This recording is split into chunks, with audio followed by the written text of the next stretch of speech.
thing we're going to have to do is actually, we've got the rings here, the new ring set, and what I'm going to do is check the ring clearance. You might have heard about you're supposed to check your ring clearance. I don't know if any of the folks have actually built an engine before, but one of the things you have to check on it is the ring clearance. I'm going to have all three rings. The bottom ring, the ring on the bottom of the piston, is called the oil control ring. And what it does is bring the oil, so as it comes down, scrapes the oil and puts it back inside the piston and dumps it into the engine. The next ring up is called the oil scraper, and the top ring is called the compression ring. That's the ring that does the job when the compression happens, so it's the seal. The compression ring's job is actually to spread open and seal it as it comes down. The other two rings control the oil surface as it comes down. So what's important with the rings is that if the gap, you can see the gap in the rings, if the gap is too small, as it warms up, it'll start to touch. As it touches, if it touches, it'll start to expand and then seize up the engine. So you have to have, I think it's 4 thousandths per inch of diameter of the cylinder. So what I'm going to do is set it in here, and I'm going to take a look and see how much gap I have. Looks like I got about 10 thousandths. And this is the oil scraper. And here's the oil control ring. Now there's an up and down to the rings too, top and bottom. And that ring looks like I got about 4 to 6 thousandths on it. Here's my top ring, the compression ring. Looks like I got about 8 thousandths on that one. So now what I need to do is actually put the rings onto the pistons. Now, can I get a volunteer to help me with that? Come on, Ed. You have to tell me twice. Okay. So what we're going to do, Ed, we got to put the piston over here. And then what I'll do is, you can actually hand me the rings and I'll put them on, because I'll probably be a little faster than you.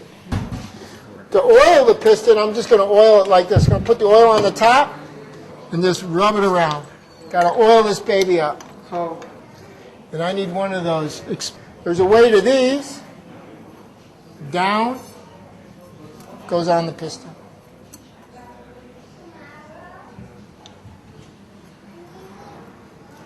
There's 3 parts to the oil control ring. The expander holds these thin rings out up against the cylinder wall, so that's why they call it the expander. Now, there's a certain place it goes in. It can't go at the joint, but it goes about maybe 20 millimeters away from the actual union of the expander. There's the top and bottom, they're marked.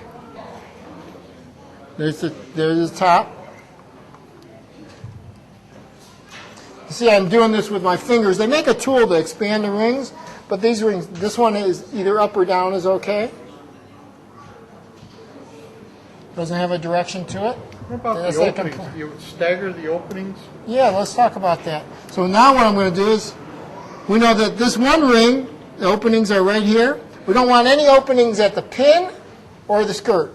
So then they're right here, right here. And that actually, so any gas that would escape by would have to go through here, around, over here, and around, and so you stagger the rings. In actuality, when you put an engine together in the rings are always rotating. But hopefully they're rotating all the same.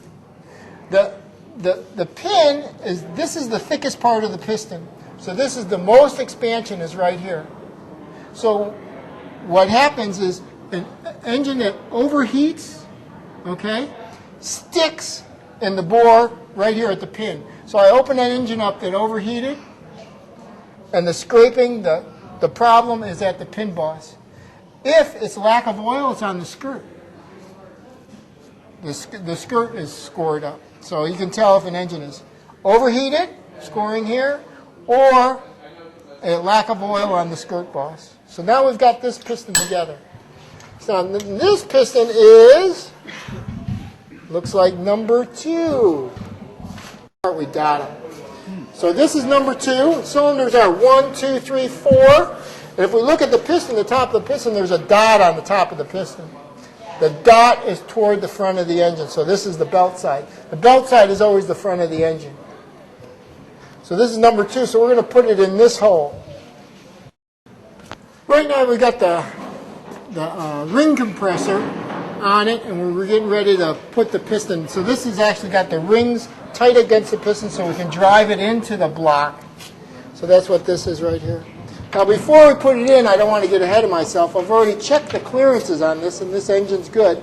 So what we're going to do is we're going to take a look at one piston and see what kind of clearance do we have on this. So we're going to set the piston in this way, but to see what kind of clearance we have, we're going to take a long feeler gauge. I'm going to start out with a 2000. We'll put the 2000s gauge in against the skirt, which is the thickest part of the cold piston, and slide it in. 2000s. That's a nice tight piston. So let's try it with 3. Let's see if it'll take 3000s. Here's 3000s. They call for anywhere from 2 to 4000s. So here's 3. 3 still goes. Here's 4.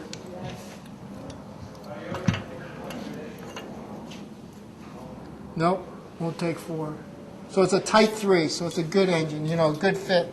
This is actually a Miata engine with over 100,000 miles on it, and there's very little wear. Great engine, easy to rebuild. A homeowner can just do what they call a field repair. What we're doing today is rings and bearings. Clean everything up, put it back together, hone the block. The block wasn't damaged, it hasn't been damaged, so it can just go right back together.